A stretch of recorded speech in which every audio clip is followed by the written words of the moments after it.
अहो ही काय करताय भाऊसाहेब, त्यात तुमची काही बी चूक नाही, असा हात जोडू नका. सगळी चूक माझी आहे. कृष्णाचं ऐकून घेतलं नाही आणि तडकाफडकी तिला कामावरनं काढून टाकायचा निर्णय घेतला.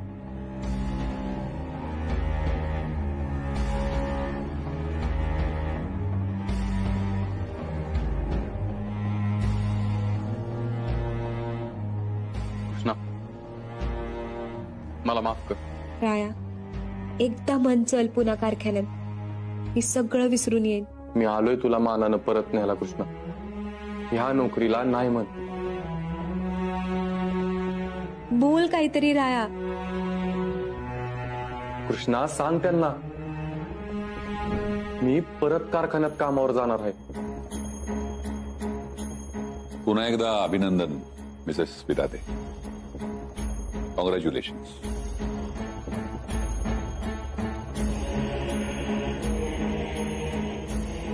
तुला मी नकोच आहे तर.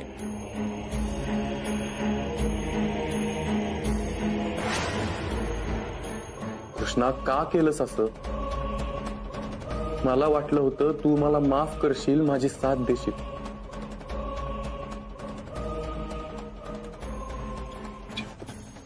धन्यवाद.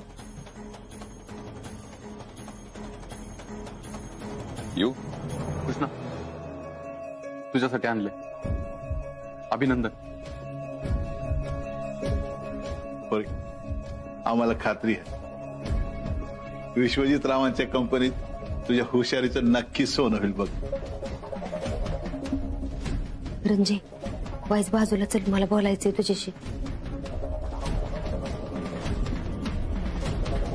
विश्वजितराव, तुमच्या विषयीचा आदर आज आमच्या मनात आणखीन वाढला. तुमचं कौतुक करावं तेवढं थोडं आहे. तुम्ही सगळा मान सन्मान सोडून इथं आलात, आमच्या कृष्णाला नोकरीची ऑफर दिली. खरंच तुमचे आभार कसे मानावे ते समजेना झालंय बघा. अहो आभार कसले मानताय त्यात भाऊसाहेब. उलट कृष्णासारख्या मुलीला नोकरी देऊन मी माझा स्वार्थ साधलाय असं समजा. अहो कारण कृष्णासारखी मुलगी कुठल्या कंपनीला नको असेल सांगा. अहो नोकरी बरेच जण देतात, पण माफी मागणारा तुमच्यासारख्या मोठ्या मनाचा माणूस एखादाच असतो. अहो नाही भाऊसाहेब, खरं सांगू का, मी तुमच्या समोर खूप लहान माणूस आहे, खूप क्षुल्लक माणूस आहे. काय आहे, माझ्यामुळे कोणाचं नुकसान झालेलं मला अजिबात आवडत नाही आणि म्हणून मी खरं तर माफी मागायला आलो. आणि मिसेस विधातेंनी मला मोठ्या मनानं माफ केलं याचा मला आनंद आहे. एनिवेज येतो मी.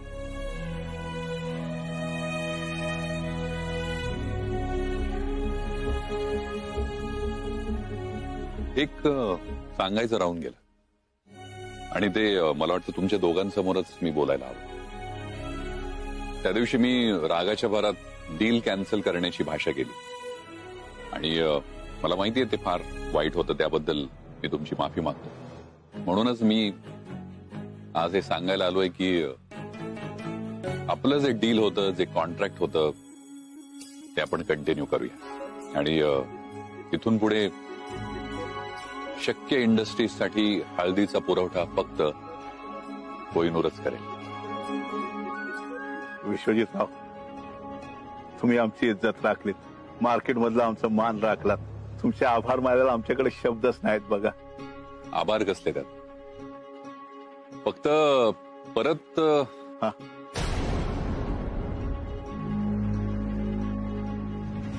आज आम्ही तुम्हाला शब्द देतो, तुम्हालाच काय दुसऱ्या कोणाला पण आमच्या कंपनीतनं भेसळीची हळद मिळणार नाही आणि झाल्या प्रकाराची आम्ही स्वतः चौकशी करू.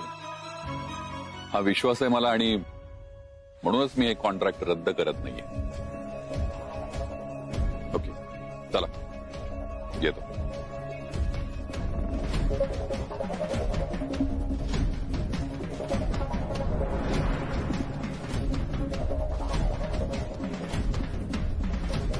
माझ्या लेकरावर हात उचललाय त्यांनी. एकदा त्यासनी सोडणार नाही मी. मम्मी अजिबात सोडू नको त्याला. मम्मी बघ लय मारलंय मम्मी. अगं मम्मी, अगं मम्मी वाचकी. मम्मी अगं वाचकी. मग तुला असं काम कुणी करायला सांगितलं होतं जिथं तू सापडशील? मी ह्या घरात एवढं काय काय करत्या पर कवा सापडत्या का? आणि तू किती मारशील? अगं गुले, काय जीव घेतीस का काय त्याचा? वय जीवच घेणार आहे त्याचा. कामच असं केलंय त्यानं. अगं गुले, काय याडबीड लागले का काय तुला? पोटचा लेख आहे तो. रायाने काय शिक्षा द्यायची ती दिली आहे ना, तू कशाला मारतीयस त्याला? ह्यानं एकदा त्यांच्या नावाला काळीमा फासलाय. आता मारून काय फायदा नाही. संस्कार लहानपणीच पेरायचे असतात. तेव्हा जर 4 चौकल चांगले केले असते ना, ही वेळ आली नसती. खरं आहे भाऊसाहेब तुमचं.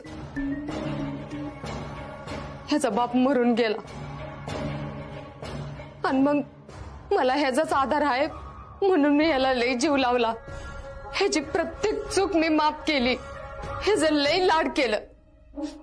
पण मला नव्हतं माहिती माझ्या लाडानं माझं पोरग लई बिघडल म्हणून. मी कमी पडले भाऊसाहेब संस्कार करायला. पण भाऊसाहेब, ऋतिक जसा चुकला तसा राया बी चुकतोच की. पर तरी बी मी कधीच तुमच्या संस्कारावर संशय नाही घेणार. मग आता तुम्हीच ठरवा. रायाला जसं माफ करताय तसं ऋतिकला माफ करायचं का त्याला ह्या घरातनं बाहेर काढायचं? चूक केली असती ना तर माफ बी केलं असतं. तुमच्या पोरांनी जे केलं ते माफीच्या लायक नाही.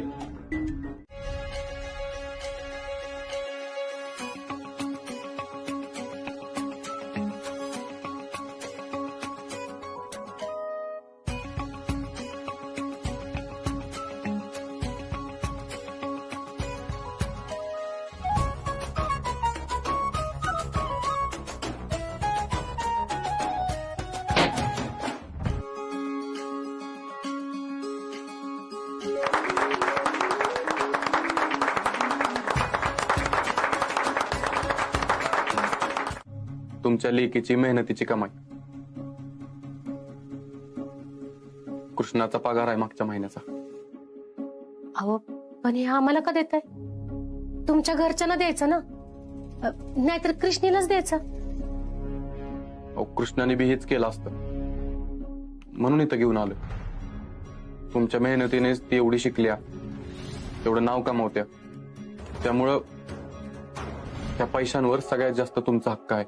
खरं तर मीच तिला कामावरनं काढलं होतं आणि आत्ता तिचं कौतुक करतोय याचं तुम्हाला आश्चर्य वाटत असेल ना, पण माझा हेतू वेगळा होता. करायचं होतं वेगळं आणि झालं भलतंच. त्यासाठी मी तिची माफी मागितली आणि आता तुमची पण माफी मागतोय. मामा, मामी, मला माफ करा. कृष्णाला त्रास दिला आणि त्याचा तुम्हाला बी लय त्रास झाला असणार आहे मला माहिती आहे. अहो असं नका म्हणू जावई बापू. तुम्ही तिला लय सांभाळून घेतलंय बघा. खरं तुम्हीच म्हणला की तुमचा हेतू वेगळा होता. मग झालं तर. आता तुमच्याबद्दल आमच्या मनात कसलाच राग नाही. तेव्हा नका अशी माफी मागू. होय, आशा म्हणते ती बरोबर आहे. पण मला एक कळणं झालंय दाखलं मालक, तुम्ही कृष्णाला परत कारखान्यावर कामाला चल का नाही म्हणला? म्हणणार होतो, पण तिला कारखान्यापेक्षा चांगली नोकरी मिळाली कळल्यावर हिंमतच नाही झाली माझी. तिला चांगला पगार आहे तिथं. तेवढंच तुमचं कर्ज फेडायला मदत होईल आणि तिच्या हुशारीचं ते कंपनीत नक्कीच चीज होईल. खरं तरी कृष्णानेच दिलं असतं, पण मी देतोय.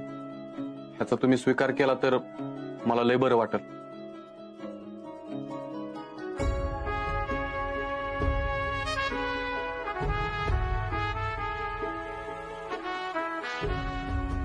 चला येतो मी.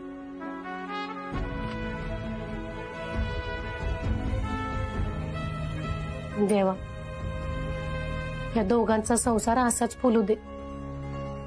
सुखाचा संसार होऊ दे त्यांचा. सगळं नीट होऊ दे. चल राया. कुठं? तुला मी कामावर सोडणार होतो का आज? नाही हरकत नाही, सोडतो तुला. चालेल, पण आज कामावर नाही, कारखान्यावर सोड मला. मी आज कारखान्यावर येणार आहे. कारखान्यावर? तिकडे कशाला? म्हणजे तिकडे काय राहिलंय का तुझं? का काही राहिल्याशिवाय यायचं नाही का कारखान्यावर? का तुला नकोच आहे मी कारखान्यावर आलेलं? अगं मी असं कधी म्हणलं तवा. हरकत नाही, सोडतो तुला. चल.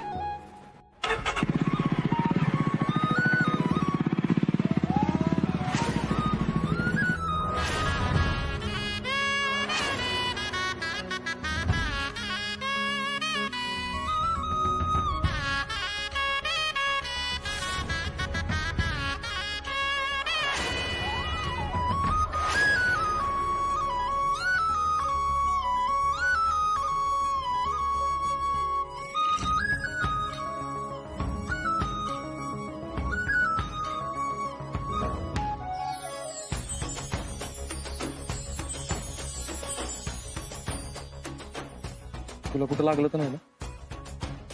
नाही.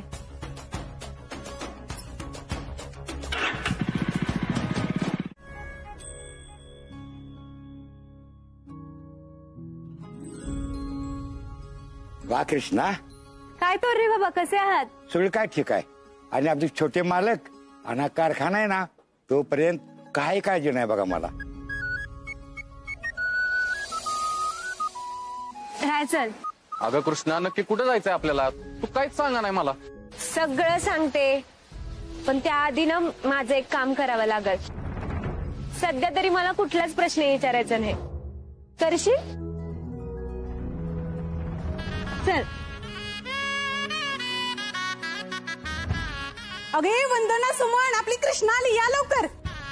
अगं उठा की लवकर. काय वंदनाताई, मंगलताई, सुमनताई, कशा आहात? अगं आम्ही बरे आहेत. तू नाही आलीस तर आम्हाला चुकल्यासारखं वाटतं बरं का. आज तुला बघून लय आनंद झाला आम्हाला. मला पण. बरं, तुमच्या आईची तब्येत कशी आहे? आता व्यवस्थित आहेत बघ, चालायला फिरायला यायला लागले तर. मंगलताई, तुमची मुलगी कशी आहे आणि तिचं शिक्षण कसं सुरू आहे? शिकते किती. अगं तिला मालक बी चांगली पडली ती. आम्हाला तर वाटत बी नव्हतं की तिचं शिक्षण इथंवर येईल, पण ही सगळी की नाही राया साहेबांची कृपा आहे बघ. माझ्याकडे तर तिला शिकवायला पैसे बी नव्हतं,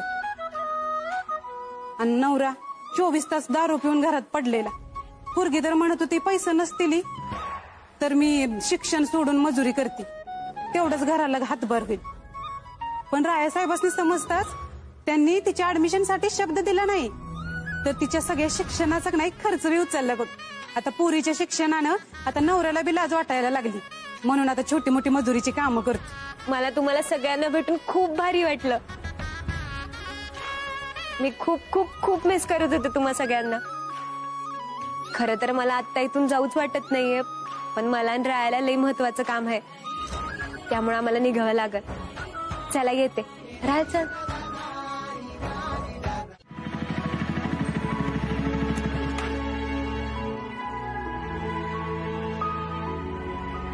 राया, आता मला सांग, कोण मोठे, मी का तू?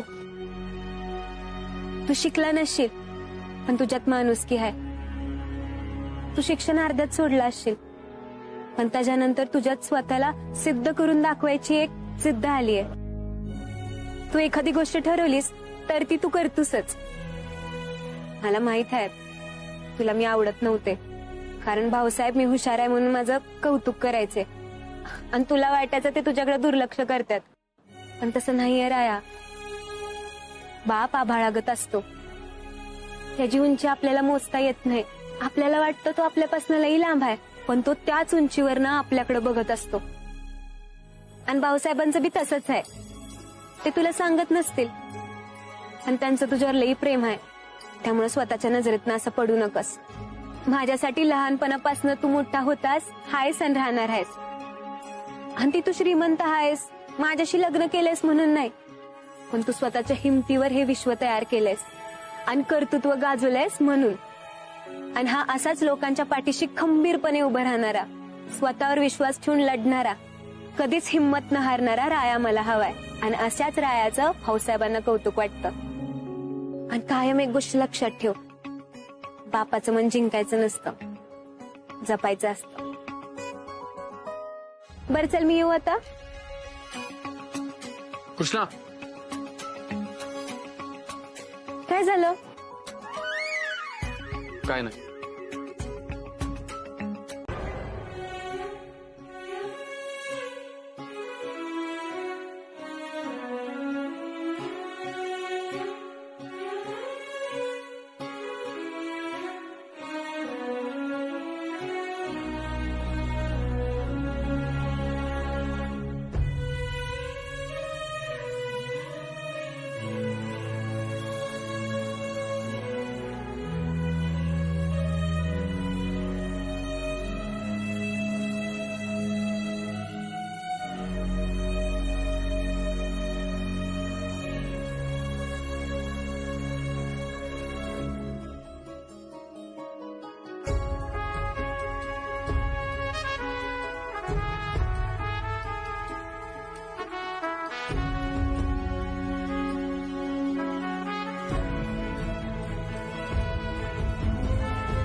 भाऊ, ए भाऊ, हा कुठे हरवलाय?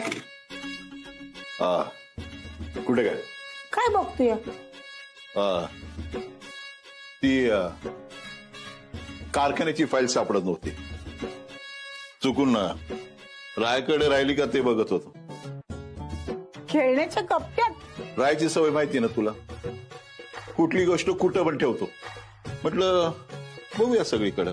तू जसा रायाचा बाप आहेस ना, तशी मी तुझी आई आहे. मला काय कळत नाही असं समजू नकोस. रायाला जे काय बोललास ते तुझ्या मनाला अजून खातंय ना. तू वर्ण किती जरी कठोर असलास तरी आत्म किती हळव्या मनाचा आहे माहितीये मला. आई जास्त बोलू का गं मी रायाला? हो, एवढं बोलायला नको होतं. मला बोलायचं नव्हतं, पण ना माझ्या त्याच्याकडनं अपेक्षाच खूप आहेत ग. मला वाटलं होतं लग्नानंतर कृष्णाकडे पाहून काही शिकल तो, पण काहीच नाही. मुळात ना त्याने हे लग्न स्वीकारलं नाही. असं कसं चालेल आहे? त्याचा संसार सुखाचा व्हावा, त्याने आयुष्यात खूप पुढे जावं एवढंच हवंय ना मला.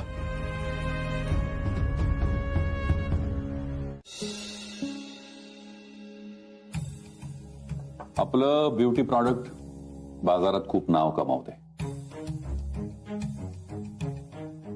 आणि त्याच्या क्वालिटीमुळे लोक ते खरेदी करतात. एखाद्या माणसाचं मन जसं प्युअर असलं की तो माणूस आपल्याला आवडून जातो, तसंच आपल्या प्रॉडक्ट्स आहे. फक्त जाहिरातीमुळे कुठलीच गोष्ट विकली जात नाही. ती विकली जाते ते तुमच्या प्रोडक्टमुळे.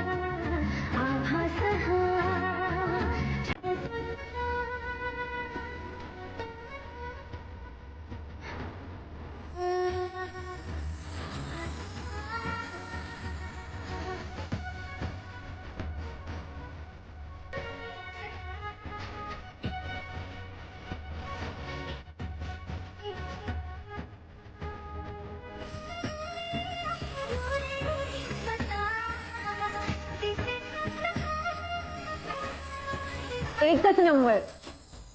एक नंबर.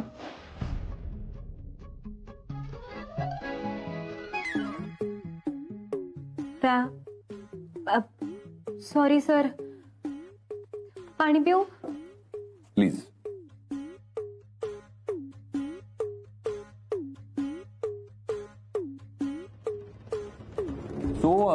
आपण मला वाटतं की आपल्या या प्रॉडक्टच्या क्वालिटीवर काम करायला हवं. असंच सातत्यानं ही क्वालिटी मेंटेन करायला हवी. ओके.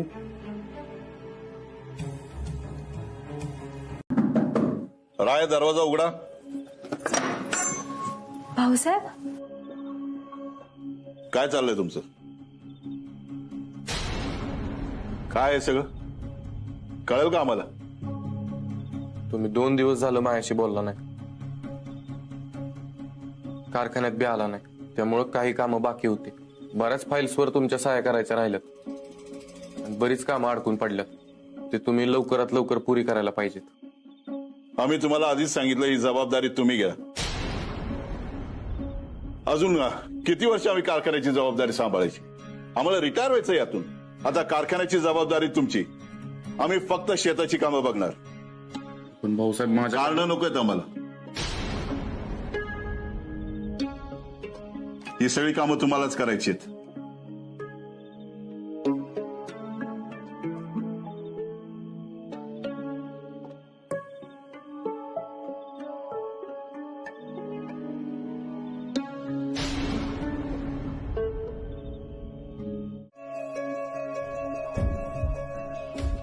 भाऊ, तू रायाशी बोललास का? कसं आणि कधी बोलणार? त्याच्यासाठी त्यांनी आमच्या समोर थांबायला पाहिजे, आमच्याशी बोलायचा प्रयत्न करायला पाहिजे. आजकाल चिठ्ठी लिहून बोलतायत ते आमच्याशी. मग काय करणार दुसरं तो? तू जर त्याच्याशी नीट बोलत नसशील, जेव्हा बघावं तेव्हा त्याच्यावर तोंड टाकत असशील, तर मग तुझ्याशी बोलण्यासाठी तो असंच काहीतरी करणार ना. का? आमच्याशी बोलायला आलंय तर आम्ही काय खाणार आहे का त्यांना? बापाशी बोलायची ही कुठली आली पद्धत? एकाच घरात राहून आमच्याशी चिठ्ठी लिहून बोलतायत ते. नमस्कार भाऊसाहेब. येऊ का? या, आम्ही तुमचीच वाट बघत होतो. बसा. होईच पाहुणे आलेत ना, त्यांना दे.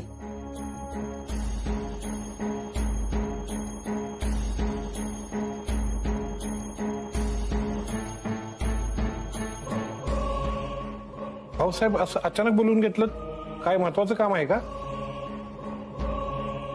वय फार महत्वाच्या विषयावर बोलायचं आहे जमल तुमच्याशी. आई, मी कारखान्यावर चाललोय. जाता जाता कृष्णाला पण सोडतो. चल. भाऊसाहेब, भुय्याची आत्या, येते मी. थांबा,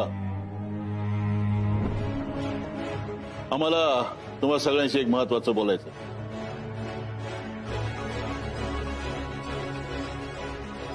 वकील साहेब, कोहिनूर कारखान्याच्या संचालक पदावर आमचं जे नाव आहे ते आम्हाला कमी करायचं आहे.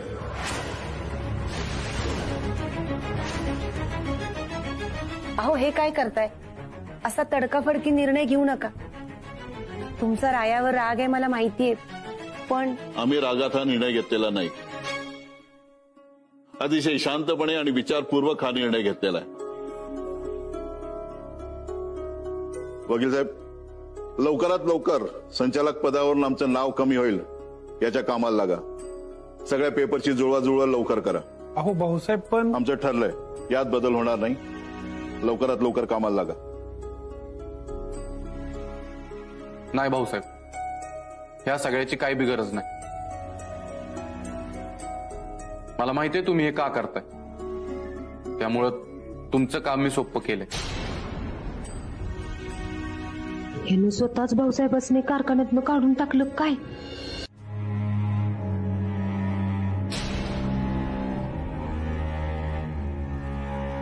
काय आहे? ह्यो माझा कारखान्यातल्या सगळ्या पदांचा राजीनामा आहे.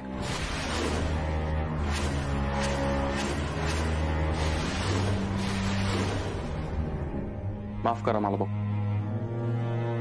पण कारखान्यात काम करायला सुरुवात केल्यापासून तुमच्या आदर्शांवरच कारखाना चालवायचा प्रयत्न केला. त्यात कुठलीच तडजोड केली नाही. मी शिकलो नाही ह्याचा जो तुम्हाला त्रास झाला त्यातनं बाहेर काढण्यासाठी सतत धडपड करत राहिलो.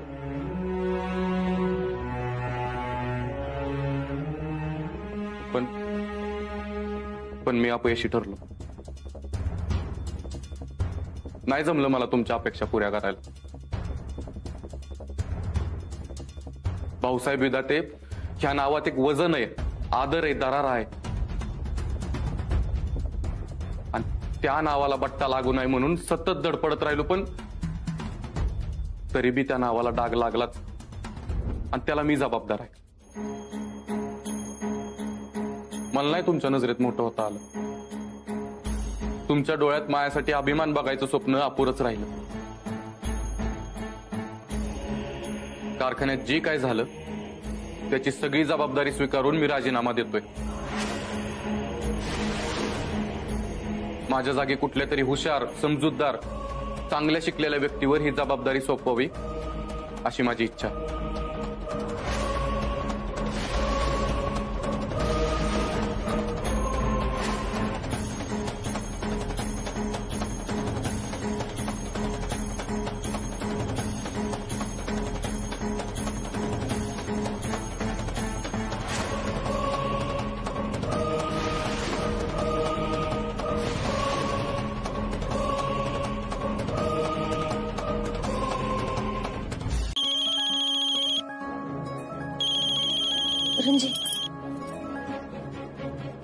हॅलो हॅलो, रम्या बोलतोय मालकीनबाई. हा बोल की रमा. अहो, हे छोट्या मालकाच्या डोक्यात काय खुशीच काय झालं? अहो, शेतावर आल्यात ती. काय? तो तिकडे कशाला आलाय? मला बी ते कळलं ना, म्हणून तर तुम्हाला फोन लावलाय. अहो मालकीनबाई, ते म्हणतात मला आजपासून शेतातलं समजा काम करायचंय. अगं काय पडल ती गाडी धर, तू ही खुराप तू, ती खुराप तू. मलाच कळना झालंय मालकीनबाई, त्यांना काय सांगू ती. हॅलो अहो असं का कोड्यात टाकताय मला मालकीनबाई?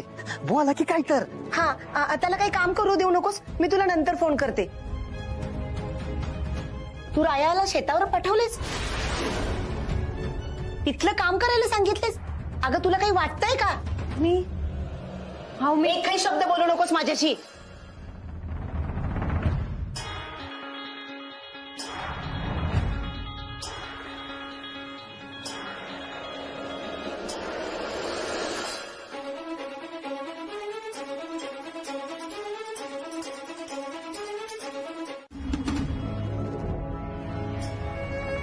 झालं तुमचं समाधान?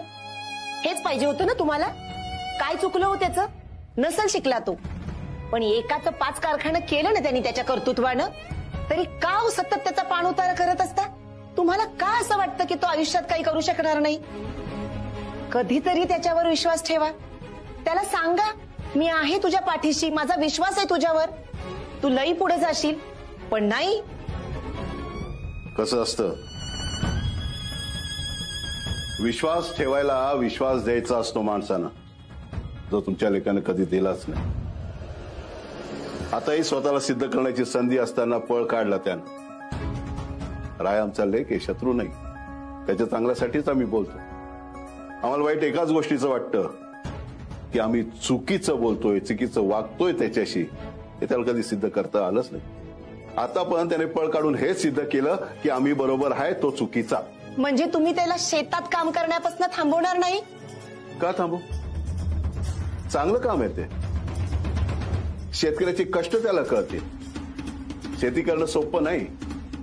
जगातलं सगळ्यात अवघड काम म्हणजे शेती करणं. शेतातनं आपल्याला किती पैसा मिळणार हे माहिती नसताना, आपण पिकवलेल्या मालाला भाव मिळेल की नाही हे माहित नसताना, आधीचं नुकसान झालेलं असताना जो जोमानं शेतात उतरतो, पिकवतो, तो शेतकरी. शेतकऱ्यासारखं काळीज असायला ना हिंमत लागते. फळ काढून चालत नाही. राया असं शेतकरी झाला तर आम्हाला आवडेल.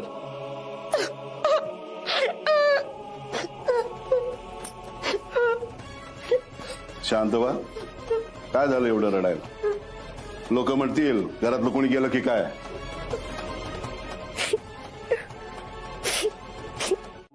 मी चुकलो, मला माफ करा भाऊ. मला माझ्या चुकांची जाणीव झाली भाऊ. मला फक्त एक संधी द्या आता. आत्ता शानपण येते तुला. घोटाळा करताना कुठे शान खायला गेलती तुझी अक्कल? तुझ्यामुळे मला किती त्रास झालाय तुला कळतंय का? अजून माझ्या काळजाचा जखमा भरून आल्या नाही त्या. भाऊसाहेब, तुम्ही याला चांगलीच अद्दल घडवा. काय शिक्षा द्यायची का नाही ती द्या. शेतात गडी म्हणून राबवा, नाहीतर घरात हाकलून द्या. पण आता मला माझ्या नजरेसमोर नको आहे हो. नाही भाऊ, नाही भाऊ, असं नका करू भाऊ. भाऊ मला खरंच माफ करा भाऊ. माझी चूक लक्षात आली माझ्या.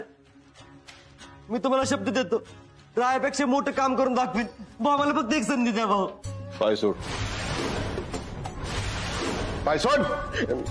नाही भाऊ, नाही. मी तुमचे पाय सोडणार नाही जोपर्यंत तुम्हाला माफ करणार नाही भाऊ. तुमचे पाय सोडणार नाही मी भाऊ. जर तुम्ही मला माफ नाही केलं ना तर मी माझं तोड कुणालाही दाखवणार नाही भाऊ. आम्हाला ना तुझं तोंड पाहायचं देखील नाही.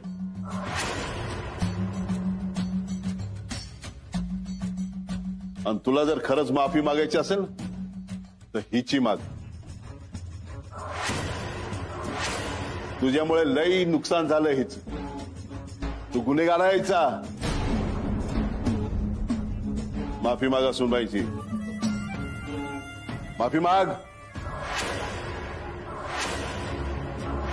मला माहिती होतं तूच ही दोघातलं वादळ शांत करशील, सगळं पहिल्यासारखं करशील. तो स्वतःच्या मनाने गेलाय. आम्ही त्याची मनधरणी करणार नाही. माझं तसं म्हणणं नाहीच आहे भाऊसाहेब. तुमची हरकत नसेल तर मी बोलेन रायाशी. लक्ष्मणबाई, आमची पण एक अट आहे. तुम्ही जर कारखान्याची जबाबदारी घेणार असाल तर तो निर्णय तुमचा. थँक्यू भाऊसाहेब, मी आलेच.